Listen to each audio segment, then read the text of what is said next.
자, 우리 에베소서에서 하나님의 생명을 나누어 주심에 대한 말씀을 나눕니다. 어제 하나님의 그 생명의 나누어 줌의 결과는 결국 우리가 교회가 된다. 그래서 교회는 그의 몸이고 만물을 충만케 하신 자의 충만이다. 이렇게 생명의 나누어 줌의 결과가 교회가 된다.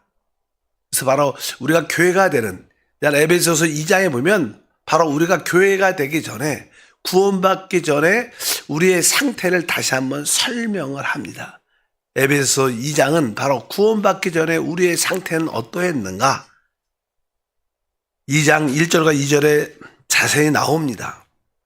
그는 허물과 죄로 죽었던 너희를 살리셨도다. 그때 너희는 그 가운데서 행하여 이 세상의 풍조를 따르고 공중의 권세 잡은 자를 따랐으니 곧 지금 불순종의 아들 가운데 역사하는 영이라. 바로 이 2장은 바로 하나님이 이 택한 사람들이, 창세전에 택한 사람들이 타락했다는 그러한 모습을 기록하고 있습니다. 그래서 우리가 영원전에 하나님께 선택받았지만 또 마귀의 미혹을 받고 타락한 그런 상태에 있다. 그래서 사람이 타락할 때 그 타락한 사람의 어떤 특징이 있죠.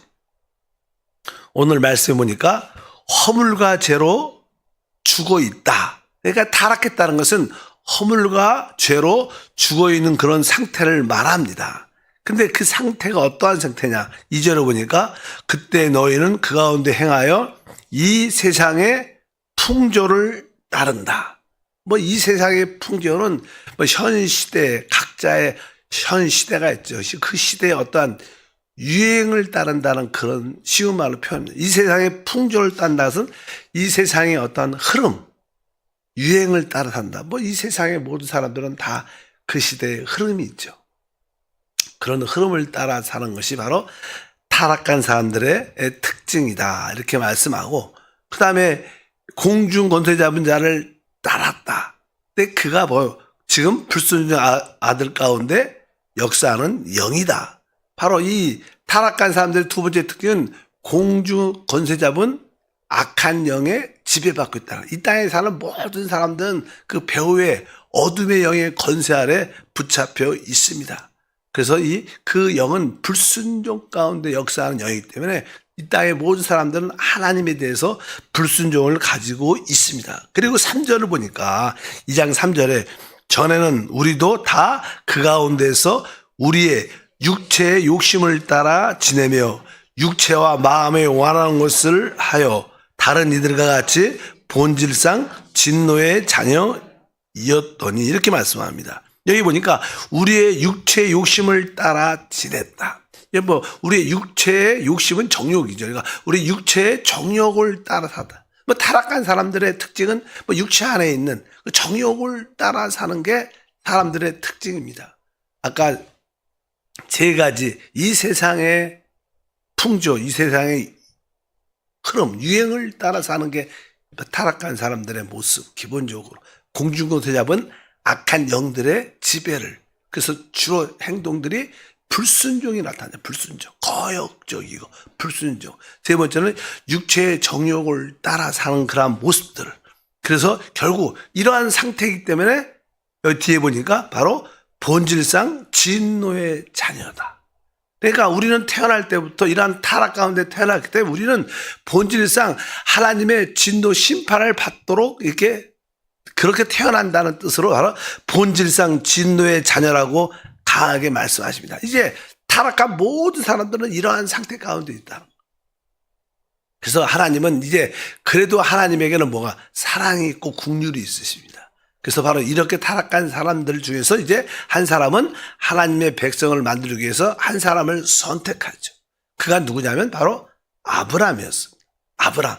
모든 사람이 다 타락 가운데 있었지만 아브라함도 타락 가운데 있었는데 이제 하나님이 한 사람을 불러내십니다. 그래서 그를 통해서 하나님의 백성, 이스라엘 백성들을 만들어내셔요. 그들에게 이제 하나님은 약속을 주시죠. 그들에게 특별히 약속을 주셔서 이제 내가 너희를 다스리고 너희를 축복하고 바로 너희와 함께 할 것이다. 이런 하나님의 언약의 어떠한 약속의 어떤 권리를 주십니다. 원래 하나님이 처음에 사람을 창조할 때는 이런 하나님의 백성으로서의 일단 권리를 가졌지만 타락함으로 다 상실했기 때문에 하나님이 다시 한 사람을 택하셔서 하나님의 백성으로 삼으십니다. 그래서 그들과 함께 언약을 맺으시죠. 그래서 내가 이제 너희를 다스리고 너희를 축복하고 바로 너희와 함께하며 바로 나는 너희의 누림이 될 것이다. 이것이 하나님의 기본적인 하나님의 백성에 대한 기본적인 언약의 가장 기본적인 내용들입니다. 그래서 하나님은 그들에게 이제 율법이란 그런 말씀을 계명을 그들에게 주십니다. 그래서 하나님이 택한 아브라함을 통해서 택한 이스라엘 백성들에게 주신 언약의 핵심은 뭐냐? 할례였어, 할례. 그래서 이제 우리 할례를 받아라. 그래서 우리가 창세기에 하나님이 아브라함을 불러내고 이렇게 말씀하죠. 17장 10절, 13절에서 14절이니까 너희 중 남자는 다 할례를 받으라. 이것이 나와 너희와 너희 후손 사이에 지킬 내 언약이니라. 너희 집에서 난 자든지 너희 돈으로 산 자든지 할례를 받아야 하리니 이에 내 언약이 너희 살에 있어 영원한 언약이 되려니와 할례를 받지 아니한 남자 곧 그 포피를 베지 아니한 자는 백성 중에서 끊어지르니 그가 내 언약을 배반하였음이라. 그래서 이제 하나님이 특별히 아브라함을 통해서 불러낸 그 이스라엘 백성들에게 하나님께서 언약을 맺는데 그 언약의 핵심은 뭐예요? 할례였어요. 할례는 우리 살에 어떤 표시를 두는 거죠. 살을 베는, 표피를 베니까. 근데 사실 의미는 아까 사람이 타락할 때 그 사람은 타락의 특징이 무엇이냐? 뭐 이 세상의 풍조, 공중권 대잡은 악한 영을 따라 모든 거역과 불순종을 가지고 있고 육체의 정욕을 따라 사는 이것이 타락한 사람들의 모습이에요. 그러니까 그 다 이 모든 것이 뭐예요? 육체 안에서 이루어난 일이에요. 육체 안에 그러한 죄와 악한 것들이 있기 때문에 하나님은 그 육체를 처리하라. 그게 할례의 영적인 의미입니다. 그러니까 우리가 육신을 처리한다는 것은 바로 우리가 영적인 할례를 받는 거예요. 우리가 죄를 처리하고 뭐 육신을 처리하고 자아를 처리하고 세상을 처리한다는 것은 바로 우리 육체 안에 있는 모든 요소를 제거하는 것입니다. 하나님이 이스라엘 백성에게 할례를 받으라는 뜻은 그런 의미가 있죠. 그냥 외적인 표시가 아니라 그 내적 육체 안에 있는 육체로 말미암아 이 세상의 풍조를 따르고 악한 영을 따라 불순종과 거역 가운데 있고 오직 육체의 정욕과 쾌락을 따라 사는 사람들의 그 육체가 악한 것이기 때문에 하나님이 그 육체를 베어버려라. 이것이 할례의 실제의 모습인 줄 믿습니다. 그래서 육체를 제거하는 것이 할례의 의미다. 그것이 바로 신약에서는 뭐라 그래요? 침례라고 표현합니다. 그래서 우리 침례는 뭐예요? 우리 옛사람이 그리스도와 함께 장사 지내만 그래서 우리가 그리스도와 함께 십자가에 못 박혔다. 이건 뭐예요? 내가 이미 그리스도와 함께 십자가에 못 박혀 죽은 자야. 내 옛사람은 그리스도와 함께 처리됐어. 이것을 영적으로 깨달으면 우리는 진짜 뭘 받은 거예요? 할례를 받은 거죠. 그래서 우리 육체를 신뢰하지 않고 그래서 우리는 뭐예요? 영을 따라 사는 거예요. 왜 성령으로 거듭난 영을 이야기하느냐? 바로 이것이 진짜 영을 따라 사는 게 진정한 할례를 받은 자들이죠. 그래서 이러한 의미를 우리 말씀하는 줄 믿습니다. 그래서 이 구원받기 전에 타락한 우리가 교회가 되기 전에 우리의 모습은 바로 이러한 상태 가운데 있었다는 거예요. 그래서 그 상태에 대해서 설명을 다시 한번 합니다. 2장 12절에 나오죠. 그때 너희는 그리스도 밖에 있었고 이스라엘 나라에 밖에 있는 사람이다. 약속의 언약에 대하여는 외인이요 세상에서 소망이었고 하나님도 없는 자이었더니 바로 우리가 구원받기 전에 우리의 상태는 뭡니까? 바로 우리는 구원받기 전에 그리스도와 상관이 없는 자였어요. 그리고 뭐요? 이스라엘 나라에 원래 이스라엘은 그래도 하나님의 백성으로 부름받고 언약도 갖고 있어요. 하나님이 주신 할례라는 그 언약도 갖고 있었는데 여기가 이스라엘 나라 밖의 사람이고 약속의 언약에 대해서도 우리는 상관없는 외인이고 세상에선 소망이 없고 하나님도 없는 자였다. 바로 우리가 그러한 상태 가운데 있는데 이런 가운데 있는 우리에게 뭐요? 하나님의 국률이, 하나님의 사랑이 우리 가운데 임해한 줄 믿습니다. 그래서 그 4절과 5절에 연이어서 말하죠. 국률이 풍성하신 하나님이 우리를 사랑하신 그 큰 사랑으로 인하여 허물로 죽은 우리를 그리스도와 함께 살리셨고 너희는 은혜로 구원을 받은 것이다. 우리가 이렇게 영원한 소망도 없고 영원한 멸망 가운데 있던 우리를 하나님의 은혜로 우리를 구원하셨어요. 뒤에 보니까 아까 5절 끝에 너희는 은혜로 구원을 받은 것이다. 우리가 은혜로 구원받았다는 뜻을 우리가 한번 깊이 한번 생각해 볼게요. 우리가 은혜로 구원받았다. 이 뜻은 생각보다 깊은 의미가 있습니다. 보통 우리가 사랑, 우리 하나님은 사랑이 많으신 분입니다. 사랑이십니다. 사랑.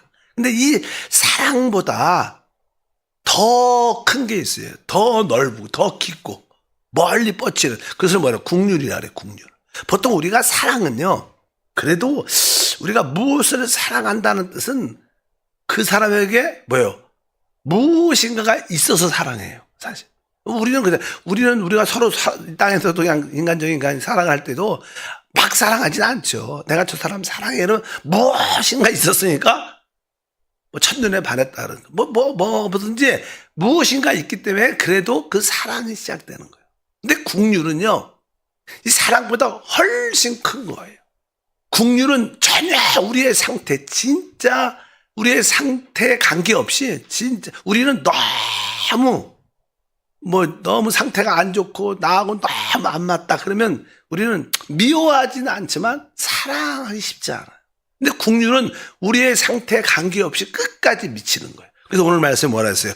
국률이 풍성하신 하나님 이렇게 말합니다. 우리 하나님은 사랑이시지만 그분에게는 또 국률이 있다는 거예요. 아까 말해서 우리는 아까 이 세상의 풍조를 따르죠. 공중권세 잡은 악한 영을 따라 늘 거역적이고 불순종이죠. 오직 행하는 건 육체의 정욕을 위해서 살죠. 하나님 볼 때는 참 사랑할 만한 게 아무것도 없어. 근데도 그분에게 뭐예요? 국률이 풍성해요. 국률로 우리를 품으시는 거예요. 그래서 국률이 풍성하신 하나님이 우리를 사랑하신 그 큰 사랑으로 인하여 허물로 죽은 우리를 그리스도와 함께 어떻게 살리셨다. 그러면서 너희는 은혜로 구원받은 것이다. 그러니까 우리가 은혜로 구원받았다는 뜻은 여러 가지 의미가 있겠지만 바로 우리가에게 하나님의 국률이 임했다. 이 국률을 받은 것이 하나님의 진짜 큰 축복인 줄 믿습니다. 그래서 어머니가 아까 다시 한번 보니까 국률이 풍성하신 하나님이 우리를 사랑하신 그 큰 사랑으로 인하여 허물로 어떻게 해요?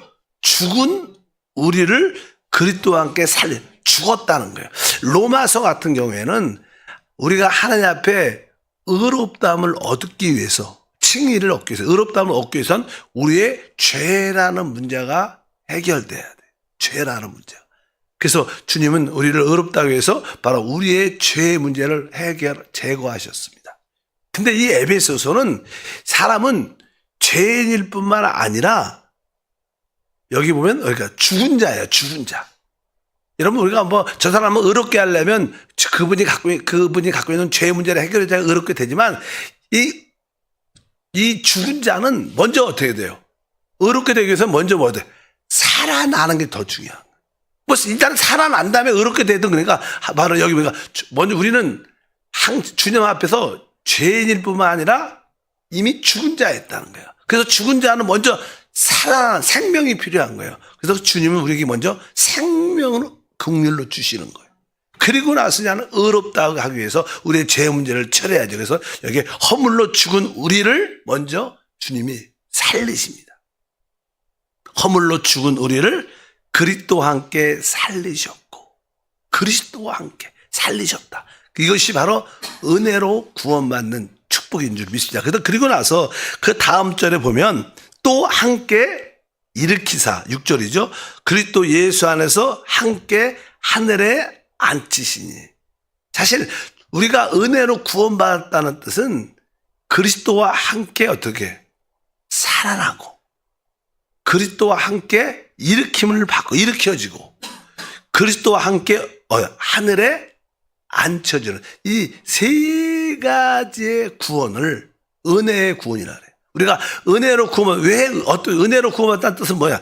그리스도와 함께 어떻게 해서 살아난 거예요. 우리는 그냥 주님이 먼저 살아가 우리를 살리신 게 아니고 우리 주님이 그리스도를 이미 살리셨을 때 우리도 함께 살아난 거예요. 이것이 진짜 믿음입니다. 참된 믿음은 그리스도와 함께 살아난 거예요. 하나님이 그리스도를 살리실 때 우리도 그때 살아난 거예요. 그리스도가 부활했을 때 우리도 함께 부활한 거예요. 그리스도가 하늘에 앉히셨을 때 우리도 뭐요? 함께 하늘에 앉히셨다. 여기 보니까 계속 그 얘기야. 그리스도와 함께 살아나고 함께 일으켜지고 함께 하늘에 앉히셨다. 이것이 진짜 은혜의 구원입니다. 이것을 우리 순복음교회는 오중 복음과 삼중 축복 이런 말을 많이 해요. 기본적으로 조희 목사님이 가장 성도들에게 복음을 이해하기 쉽기 위해서 아주 오중 복음을 성경이 전체적인 복음이지만 그것을 이해하기 쉽게 오중 복음으로 이렇게 설명을 하면서 이 오중 복음을 우리가 갖고 체험하면 우리는 삼중 축복을 누린다.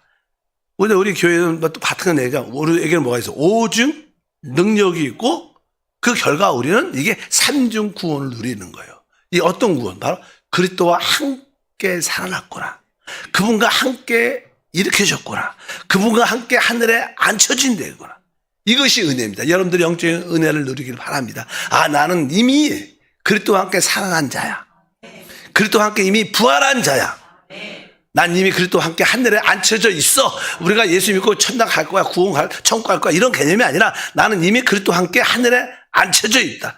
이것이 진짜 주님이 주신 은혜의 구원인 줄 믿습니다. 바로 우리가 은혜로 구원받았다. 따라할까요? 은혜로 구원받은 것이라.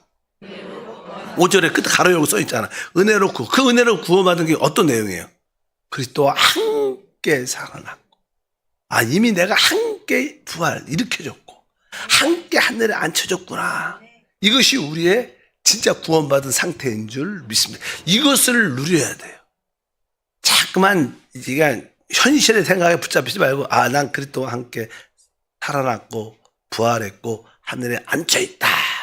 이것이 우리 신앙의 고백이 된 줄 믿습니다. 에베소서에서 우리에게 계시한 구원은 이런 구원이에요. 어떤 구원? 함께 살아난 구원, 함께 일으켜진 부활한 구원, 함께 하늘에 지금 앉혀있다는 구원. 에베소 2장의 구원은 바로 이러한 놀라운 은혜의 구원인 줄 믿습니다. 그래서 우리는 이러한 은혜로 구원을 받은 것이다. 이렇게 말씀을 합니다. 보통 우리가 일반적으로 이렇게 로마서 같은 교회는 우리에게서 나는 제사, 우리가 하나님 앞에 의롭다함을 얻고 하나님과 화목됐다. 이렇게 그냥 표현을 하죠. 로마서는 나는 그렇게 그냥 교리적으로 설명하죠. 우리가 예수의 피로 말미암아 제사함 받고 의롭다함을 얻고 하나님과 화목됐다. 그러나 여기 에베소서의 구원은 훨씬 뛰어나죠. 어떻게? 함께. 그분과 함께 살아났고 그리스도와 함께 부활했고 함께 하늘에 앉혔다. 근데 하나님의 이 구원은 오직 놀라운 구원이지만 누굴 통해서? 그리스도를 통해서만 이루어져요. 그리스도를 통해서만. 그러니까 우리의 구원은 그리스도를 떠나서는 없는 겁니다. 내가 종종 그런 얘기해요. 종교가 무엇이냐? 종교는 그리스도 없이 하나님을 경배하는 게 종교예요. 근데 우리의 참된 우리 신앙은 뭐예요? 그리스도를 통하여 그분과 함께 하나님의 영광 돌리는 게 진정한 봉사고 경배인 줄 믿습니다. 그래서 우리가 바로 이 모든 일들이 그리스도를 통해서 이루어지고 그뿐만 아니라 그리스도를 통해서 이루어질 때 바로 무엇으로? 그분의 피로 성취되는 일들. 그분의 피로, 그리스도를 통해서 이루어지지만 바로 그리스도의 사역의 핵심은 바로 그분의 십자가의 흘리심 보혈인 줄 믿습니다. 그래서 우리가 이렇게 주님과 함께 일으켜졌고 그리스도와 함께 부활했고 함께 하늘에 앉혀져서 우리가 뭐가 되는 거예요? 하나님의 교회가 되는. 이것이 뭐예요? 하나님의 작품이다. 여기서 나는 그 2장 10절에 이렇게 써 있죠. 우리는 그가 만드신 바라. 그리스도 예수 안에서 선한 일을 위하여 지으심을 받은 자니 이 일은 하나님이 전에 예비하사 우리로 그 가운데서 행하게 하려 하심이라. 바로 이렇게 주님과 함께 그리스도와 함께 살리고 함께 일으켜지고 함께 하늘에 앉혀지게 하는 이러한 모든 일들이 바로 우리는 그가 만드신 바라. 이렇게 우리는 그가 만드신 작품이다. 이 작품이야, 걸작품이라는 뜻입니다. 그러니까 하나님이 이러한 그리스도를 통하여 이러한 놀라운 일들을 하셨어요. 그리스도와 함께 모든 일을 하셨는데 바로 그걸 교회라 그래, 교회. 그것이 뭐예요? 하나님의 만드신 바 작품, 걸작품이라는 거. 뭐 걸작품이라는 건 시입니다. 시니까 우리가 시를 어떤 상황에 대해서 어떤 상태에 대해서 시를 하나 쓰지 않았죠. 그 한 짧은 시를 보면 그 작품을 통해서 야 진짜 멋있다 이런 거. 이거 하나님이 이루신 바로 우리가 이렇게 주님과 주님의 그리스도의 몸된 교회가 되는 게 하나님의 하나의 큰 걸작품이에요. 하나의 시라는 것이. 바로 이렇게 하나님이 놀라운 일을 행하셨기 때문에 바로 그리스도 예수 안에서 선한 일을 위하여 지으심을 받은 자니 이는 하나님이 전에 예비하사 우리로 그 가운데서 행하게 하려 하십니다. 이런 하나님은 이러한 놀라운 걸작품을 바로 우리를 하나님의 걸작품으로 교회로 만드시는 일을 하십니다. 근데 이 일을 아까 누가 그리스도를 통해서만 하는 그리스도를 통해서 할 때 바로 그 일의 핵심은 바로 그분의 피인 줄 믿습니다. 그래서 항상 아까 다시 한번 에베소 2장 5절과 6절을 다시 한번 읽어보면 아까 허물로 죽은 우리를 그리스도와 함께 살리셨고 함께 그리스도와 함께 바로 또 6절에 또 함께 일으키셨고 그리스도 예수 안에서 함께 하늘에 앉히셨다. 이것이 그리스도만이 하나님의 모든 뜻과 목적을 이루는 어떤 수단이요, 방법이요, 통로다. 그래서 우리는 오직 그리스도를 통해서 모든 것이 이루어짐을 믿습니다. 근데 그 그리스도의 사역의 통로와 그 모든 방법과 길이 그리스도인데 그 길의 핵심은 그분의 피였다는 거예요. 그러면서 13절에 써 있습니다. 이제는 전에 멀리 있던 너희가 그리스도 예수 안에서 그리스도의 피로 가까워졌다. 바로 그리스도의 피로 가까워졌다고 말씀합니다. 우리는 이전에 하나님과 죄인뿐만 아니라 죽은 자로서 하나님과 멀리 떨어져 있는데 이 모든 것이 다 회복되고 이제 하나님과 가까이 축복을 마음껏 하나님을 누릴 수 있도록 가까이 됐다는 것. 무엇으로? 그분의 피로 말미암아 가까워졌다. 그러니까 우리가 예수 피를 힘입으면 바로 하나님이 계신 지성소 안에 항상 지금이야 우리의 지성소는 거듭난 영이기 때문에 항상 그리스도의 피를 힘입어 영으로 돌이킬 때마다 그 하나님의 놀라운 역사를 우리 모두가 체험하게 될 줄 믿습니다. 이제 우리 하나님은 진짜 우리 멀리 있지 않습니다. 진짜 우리 안에 가까이 있습니다. 또 그분은 말씀으로 우리 입에도 있죠. 우리가 예수를 말할 때 사실 우리가 복음을 전할 때 사실은 내가 복음을 말하는 것 같지만 사실 주님이 내 입을 통해서 말씀하시는 거예요. 그래서 우리가 복음 전할 때 아주 자신감이 있어요. 내가 한다 그러면 걱정이 되죠. 주님이 내 입술을 통해서 내게 말씀하시는구나. 이렇게 복음은 그분이 우리를 통해서 전하시는 줄 믿습니다. 그래서 우리는 그분의 피로 진짜 주님과 가까이 있어요. 그래서 그분의 말씀이 우리 입술에 있고 우리 마음에 있고 우리와 함께하는 줄 믿습니다. 그래서 14절부터 15절에 계속 읽어보니까 그는 우리의 화평이신지라 이렇게 말씀을 합니다. 그래서 처음에 우리가 하나님의 걸작품인 그분의 교회가 되기 위해서 우리가 구원받기 전에 우리의 상태가 이랬지만 바로 그리스도를 통하여 하나님께서 우리에게 구원을 주셨는데 그 은혜로 주신 구원은 그분과 함께 살아나고 그분과 함께 일으켜지고 그분과 함께 하늘에 앉힌 것이 진짜 은혜의 구원이다. 바로 그로 말미암아 우리에게 이러한 놀라운 이렇게 우리가 하나님의 걸작품 하나의 우주적인 시로 우리가 세워졌다는 거예요. 그래서 하나님이 우리를 바라볼 때 교회를 바라볼 때 그 교회는 뭐예요? 하나님을 때는 최고의 걸작품이니까 영광스러운 거예요.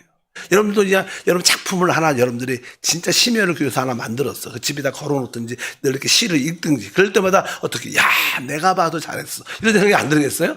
우리가 종종 어떤 일을 성취하면 그런 생각이 들거든. 우리 하나님이 볼 때 야 이게 이 우주에서 이 교회가 뭐야? 하나님의 최고의 뭐예요?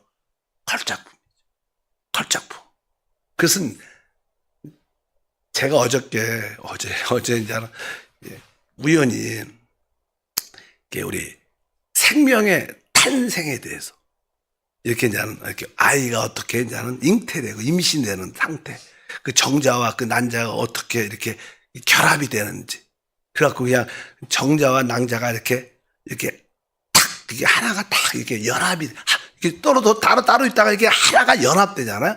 야 그리스도와 우리가 이렇게 생명의 연합을 갖는구나 이런 생각이 그걸 보면서 느꼈어요. 야 생명의 연합이라는 게 진짜 신비한데 바로 교회가 뭐예요? 바로 그리스도와 구원받은 우리와의 생명의 연합의 실체. 교회는 그겁니다. 어쨌든 그것이 뭐야? 이 우주에서 최고의 걸작품이고 하나의 시인 줄 믿습니다. 그래서 우리가 하나님의 작품.